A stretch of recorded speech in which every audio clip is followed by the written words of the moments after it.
Welcome to the Beacon Encourage, powered by Beacon Life Church. Please subscribe to our YouTube channel, like us on Facebook, and follow us on Instagram. This is Beacon Encourage, your weekly dose of courage. A very, very good morning, ladies and gentlemen. What a great joy to be coming your way again. This is the Beacon Encourage. I'm yours truly, Dr. Henry Desire, and I'm so delighted to be coming your way as we do every week. We are still up here in Addis Ababa, Ethiopia, and today I'm so delighted to be bringing to you one of my newest friends in the network, coming from all the way from Spain, and this is Gary Tizan. Did I get it right? Yes, as good as it gets. Wonderful. Gary, take a moment and talk to us. Let's begin at the beginning. I'm going to ask you to just take a moment and tell us about yourself. Okay. Well, I was born in Holland, and my family decided to move to New Zealand. So if you're listening to my accent and you think I'm from somewhere far away, I don't sound Spanish, I don't sound Dutch, that's the reason. I grew up in New Zealand. And I came to Christ as a young man at 18, along with two of my brothers, all together. And then I had very much, in those early years, I had a sense God's calling me to Africa. Then at 24, I decided I'm going to do this. Let's go. Let's get to business. Yes, let's get down to it. If this is serious. So I love sport. That was part of my world then. And New Zealand is very much like that. So I heard about, somebody told me about Youth of the Mission. So YWAM, yes. So that was 46 years ago, and I'm still Youth with a Mission. Now you may look at me and say, what part of youth are you? Youth is not an age, it's an attitude. Okay. So I decided, I heard that they're doing something in America and leading up to the Olympic Games in Montreal, 1976, I'm talking. And so I thought, this is exactly what I want to do. So my very first experience in missions, for some of you who are young and fit and healthy and you want to do something, I bicycled from Los Angeles to Philadelphia. And if you don't know your geography very well, that's from one side to the other side of the US. And there were other teams as well, and we all finished together on July 4th in Philadelphia. It took us 10 weeks. And we just had a wonderful time of sharing with people as we went along. And everyone was American except myself and my friend. And I still had a very thick Kiwi accent at this time. So all the media would come to me and my friend and say, "You speak very good English." That's what we speak in New Zealand. And it was just a fun time. Then I went to the Olympic Games in Montreal and doing evangelism and so on. And then I came on to Holland to see the country of my birth and see how God would lead me further. So I did some training and ended up meeting my wife there, who is Dutch. And her story, just very briefly, is that she's... When I met them, still end of 1976. And she had felt, as an 18-year-old, when she came to Christ, that God was calling her to the Muslim world. And so she did nurses training, prepared to go to work in a hospital. And so when I heard God speaking, that there may be a relationship between the two of us, I said, well, it will only work if our calls, mine to Africa and yours to the Muslim world, fit together. So let's talk about that. So he said, it's very clear. It's North Africa. So I'm cutting the story short. We got married. Okay. And then we said, okay, let's start. So we had two children by then, young children, and we decided, let's go to North Africa. So we moved to Spain, and that's kind of the latest connection. And in in 1984, Yes. and we were there for 20 years, working into North Africa. Amazing. So, for you in Kenya and other places where you're viewing this, I don't know, but maybe you don't think North Africa is part of Africa. Let me assure you, it is. It is indeed. And so we've been working into the African continent since then, and really enjoyed it. It's been tough, Yes. and then we, after our children left home, so we have, can I give you that? Yes. Then you will know my whole family by then. So my wife's name is Anka, and we have 3 children, all grown-up adults now. Yes. The eldest is an orthopedic surgeon, Yes. and she's living in London and works into the Congo, training. And then I have 2 boys, one's a youth pastor in England, and the other is a trained musician working as a builder right now with their families in Sweden. Yes. So that's, and then when they left, we moved to Senegal Yes. because we wanted to be closer to Africa. So now I'm really in Africa. Huh? Yes. And we started working from there. Yes. And now, just now with COVID, we moved back to Spain. We want to be closer to our kids and our grandkids and see. So Spain is a good place to be back. And that's where they grew up. They feel Spanish. Wow. I'll ask you, Gary, with the decades of work in North Africa, in a way that is acceptable, talk to us about what your experience is. Yeah. Well, I think, to be honest, Yes. we were still young, but we didn't know what we were doing. Yes. It was new. We didn't speak the language. I didn't even have French, Yes. which those are French countries. Yes. And so we just did what we knew we could do and what we've done, Yes. which was take in teams, small teams. Yes. So we took in lots of small teams, hundreds of them, Yes. from the mission, from churches, from all sorts of, from Bible colleges. Yes. And we said, come with us and we'll give you an experience. And we just tried to make friends in those countries Yes. and build relationship, and through that begin to challenge them about their belief and so on. And it was really exciting. Yes, Lord. As those people came, God began to call them. So then they wrote to us and said, we want to come back. Yes. We want to go there long term. So the biggest job we had really was, how do we see these people go in there? Because you cannot be like in other countries. Yes. You cannot be Publicly. Yes. You cannot be a missionary. So we said, okay, what can we do? So we spent a lot of time saying, okay, what are you trained as? How can you go? Yes. Helping people find jobs, Yes. seeing how they could. It's tough to be there alone. Yes. So how can you be there with a team? Let's find some teammates for you. Yes.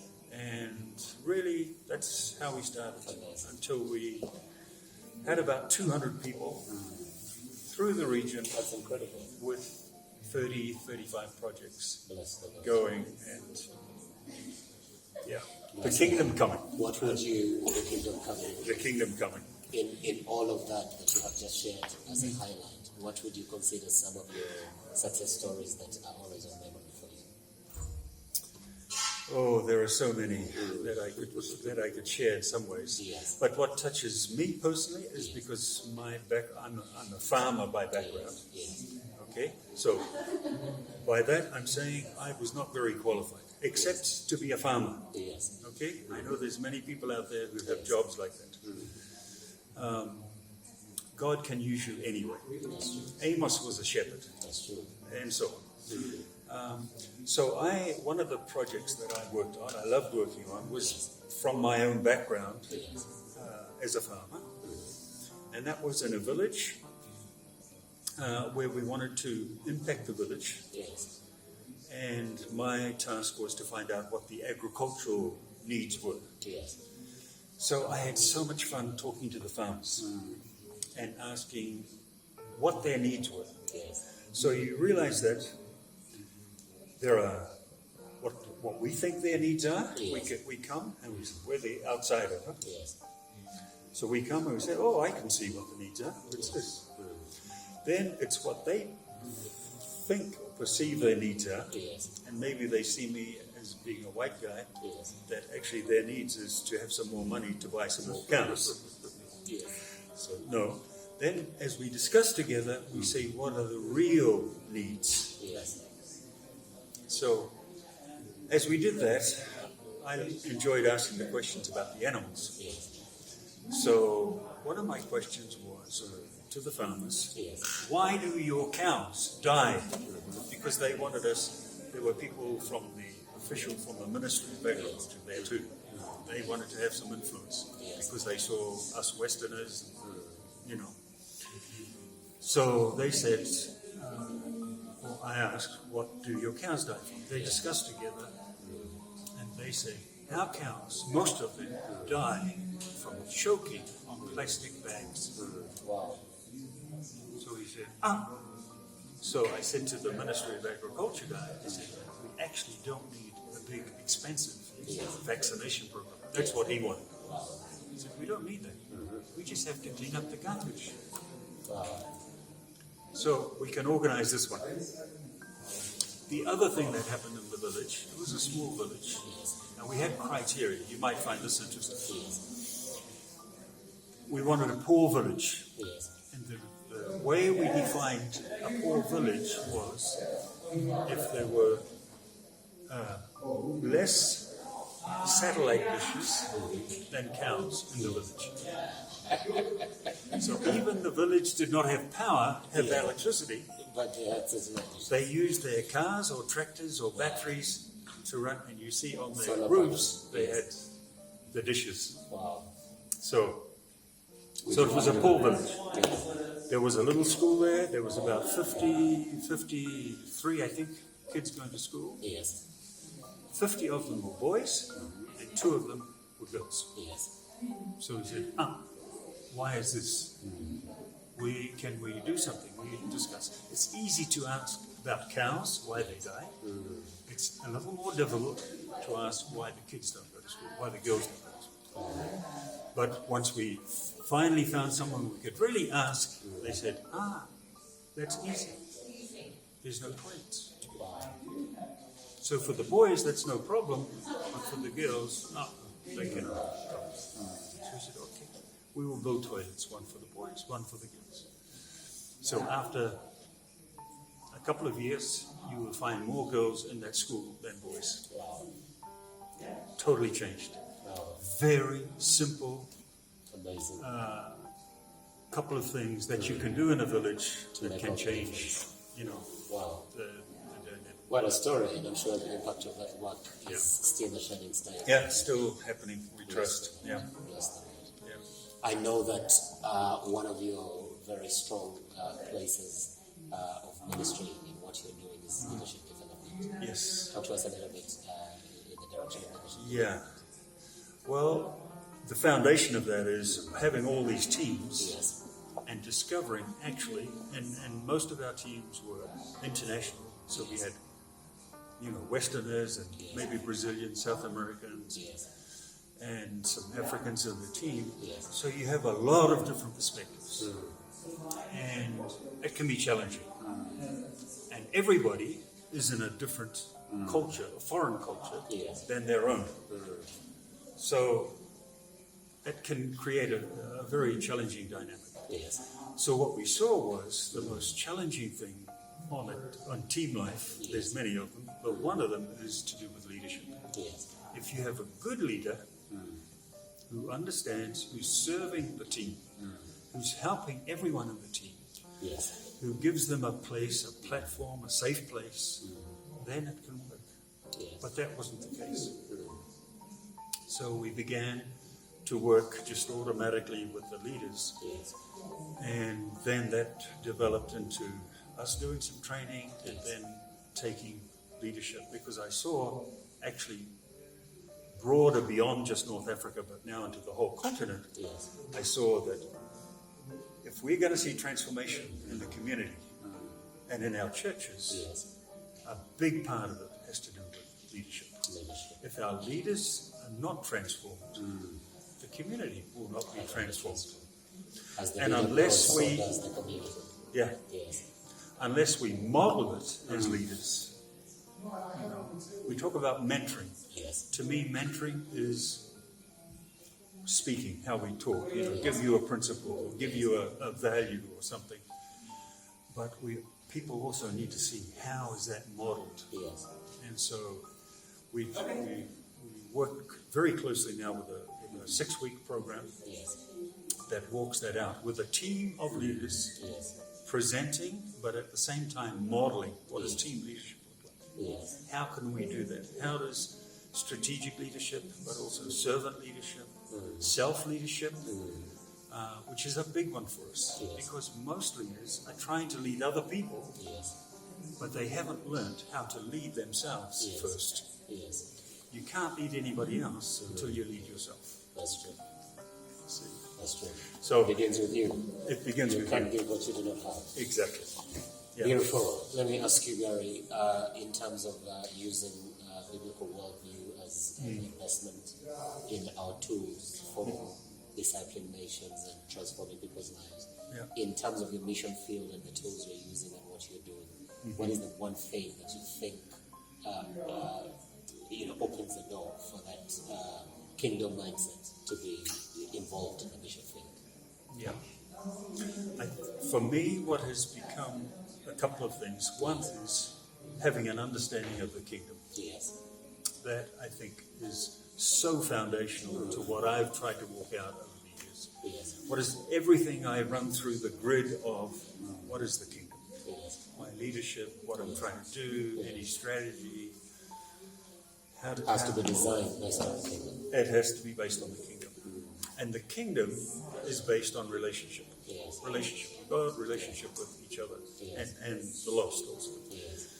And so I've learned over the years, relationships is the key. Yes. My leadership and my ministry Yes. is only as successful as my relationship is. Yes. My relationship with God or with others. I So usually I've tell really people worked on that. That I can only impact you to the degree that you have a relationship with. Exactly. And I had a little plaque for quite a number of years on my office desk Yes. when I first became a leader. I started being a leader Yes. without having any, you just do it. Yes. And that's okay. But then you need to, and said, success without relationship Yes. is failure. Wow. So I carried that, and I thought, okay, my relationship with my brother here is not going really well. So I need to work on it. Wow. So however that can be. And I think Because those... of developing relationships, you're actually developing successors, Exactly. which is now success indeed. Exactly. Yeah. And which is all part of the kingdom. Yes. Wow. Wow. And so if I want to see the kingdom come, it's got to be seen in relationships. Yes, sir. And so, that's really key. Bless the Lord. Bless the Lord. A Bless the second thing I would add to that Yes, go is ahead. that is a more recent thing. Yes. I've tried to do it, but it's really becoming an impact. Yes. I'm thinking about what is spirituality? What do we think is spiritual as leaders, as pastors, Yes. anything? And I think we have some misconceptions. Yes. And to me, I've boiled it down to these two things. Yes. Okay, being a spiritual person. One is being aware of God's presence Yes. in everything I'm doing Yes. in my life, my walk. God, you're with me right now. Even in this interview, Yes. you're with me. Yes. Trust you. Yes. Okay? So the awareness of God's presence. We know it here. Yes, he said, I'm with you. I will never leave you or forsake you. But are we aware that I call God it is the right presence, here with me? the practice of the presence. Practice of the presence. To be aware that you are not alone. Exactly. Yes. That he's with me right now, whether I'm out in the village, whether I'm with them, visiting with the mayor, whatever I'm doing. And the second thing is realization that everything, if God is with me, he's in me. Yes. Everything I do and Yes. live, any life in me Yes. is coming out of me. Yes, sir. See? It's from the inner world to the outer world. Whereas I think many of us are living in the outer world, and occasionally we bring it in. Yes. Say, no, everything is coming from the inside out. Yes. So walking with those two the last couple of years have really also continued to impact me personally and my wife together. We're on this journey. So relationships, and then the awareness, the practice of Yes, exactly. which again is a relationship with God. Exactly. Wow, beautiful, beautiful. You can't get away from it. Ladies and gentlemen, we are here today talking with Gary Tissing, and what a great joy. I hope that the wisdom he's sharing with us today is a blessing to you as it is to me. Our time is quickly winding out, but I'm going to ask you to do two things, to give a quick encouragement to those that are listening to us and then pray for them. But before you do that, let me ask you a testimony situation in your own life and in your journey. Okay. Those highlight points that the Lord has always done in your life that give you a point of reference. Yeah. Oh boy, there are so many. But I think one is another journey we went on as a family across the Sahara Desert. Yes. And You've been to some places, eh? yeah. I love, Yes. But actually, we went as a family and we saw some miracles there. But let me tell you about somebody else. I don't want to talk about me all the time. One of our other teams went, and they were in a Volkswagen. It was our very first vehicle that we were able to pray in. Yes. God provided. Yes. And they got to the middle of the Sahara Desert in southern Algeria, Yes. and they broke down. Wow. They sent, can you believe it? This is showing my age now. They sent a telex. This was before SMS, before internet, before anything. It took 3 days before we got it. Wow. And they said, we're broken down. Gary, what should we do? Can we leave? I've tried everything. I can't fix it. Yes. I said, oh no, this is our first vehicle. What will the people do? Etc. Middle of nowhere. And I'm talking big expanses. Yes. 500 kilometers to the nearest town. Yes. Wow. So they're there. I said, please, pray some more. We'll pray for you here. Yes. Let's see a miracle. Yes. We never heard any more. Sent the message. Never heard it. Then we heard they're back in civilization. We heard they're coming back. Are you in the van? Yes. I said, okay, great. Let's be excited about the story. So when they came, I said, come on, tell me, what happened? I said, can you believe this is a Volkswagen van? Okay, you know the old one, the combis. They said, we went, after we got your message, we prayed one more time. Yes. And they said, a vehicle drove up just as we finished praying. Yes. Wow. It drove around us, as is custom in the desert. You Yes. drive around anybody you meet Yes. and say, are you all right? If you're all right, they carry on. They said, no, we're not all right. Can you please help us? Yes. That person, and you don't see many people in the desert. Yes. This guy was a German Wow. Volkswagen Wow. mechanic Wow. in the middle of nowhere. Wow. He looked at the car. He said, let me have 20 minutes. They were on their way. Are you sure it wasn't an angel? It was a German angel because he spoke German. All right. So that was a very exciting story there. Yeah. What a story. Which we said, okay, this is going to encourage many of our teams going. Any other future teams that went, we said, no, God did it once, He can do it again. Wow. I'm going to ask you to just look in this, your camera.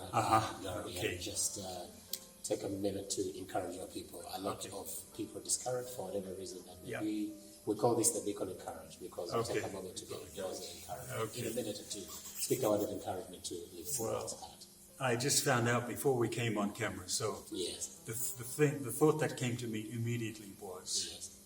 whatever you have in your hand, Yes. that's where you start. Use it. Yes. Moses was a shepherd. He had a stick. Yes. That's what he used. It's true. And God said, what's that in your hand? Okay, use it. Put it on the ground. Yes. Then there was the widow and the Yes. prophet. And he came to her and he said, what do you have? Yes. What's in your house? Yes. So what's in your hand? What's in your house? She said, oh, I have a little bit of oil Yes. and a little bit of flour. I'm just going to cook that now. Yes. He said, well, make enough for me too, because I need to eat. Yes. And so he said, get all the containers Yes. before you do that, and turn on the oil. Mm. And it came, and it came, and it came, Yes. until the last one. She Yes. couldn't find any more containers. Yes. So start with what you have. It's Start just with a little bit Yes. in your hand or in your house. Mm. And then lastly, Jesus said, Yes. when the crowds were there and they didn't have anything to eat, Yes. he said, what's that in your basket, Yes. young boy? Mm. He said, oh, I just got a couple of small fishes and some bread. I said, okay, that'll do. Let's get to work. So don't be discouraged about, I don't have it, I don't have training, I can't do this, whatever it is. You have something. Yes. You have yourself. You have your smile. Yes. You have your word that you can use. So take that and give it back to God. Mm. And whatever He tells you to do with it, Yes. you go and do that. Amazing. Beautiful. Beautiful. Please go ahead and pray for our Okay. viewers and bless them. Bless you all. Father, thank you that you are the sovereign one, that you have a call for each one of us, and you, through a process, you walk that call out. Mm. You lead us. Yes, Lord. You guide us. Yes, You Lord. provide for us. Yes, Lord. And we can just testify to that. I personally, and my wife and I and family can testify to that. Mm. And so I just pray for my listeners this afternoon that you would encourage them, Yes. that you would show them that little thing that you've spoken to them. They know you've spoken. Yes, Lord. That you would quicken that seed, Quicken it. and that it would be something that would spring forth Mm. as the water comes, spring forth into life and produce fruit. Bless the Lord. And anyone who's discouraged or has maybe come to a crossroads and not Yes. sure which way to go, Yes, we pray Lord. you would make a way Mm. in the wilderness, in Yes, the Lord. desert, like Yes, you Lord. did for that team. And you can do the miracle. And you can bring courage where there's discouragement. You can bring strength where there's weakness. And you can bring a sense of joy and happiness where it's been heavy. Mm. I just pray for release for each one Yes, Lord. to walk with you and to bring the kingdom wherever they are. In Jesus' name I In pray. Jesus' mighty name. Amen. We say amen and amen and amen. Great thanks to Gary to here. What a great joy. Thank you for sharing your life Thank and you. your story. Encouraging and a blessing indeed. Those of you that are watching, again, much love from here in Addis Ababa, in Ethiopia. I hope that you have been encouraged today. We pray that the Lord keeps you blessed and highly favored. Remember, we walk by faith and not by sight. You are a beacon, shining Jesus' light, living the beacon life, and I pray that you do exactly that wherever you are. Until we see you this time next week, stay abundantly blessed and live the life of the kingdom. His kingdom come and His will be done on earth as it is in heaven. We love you.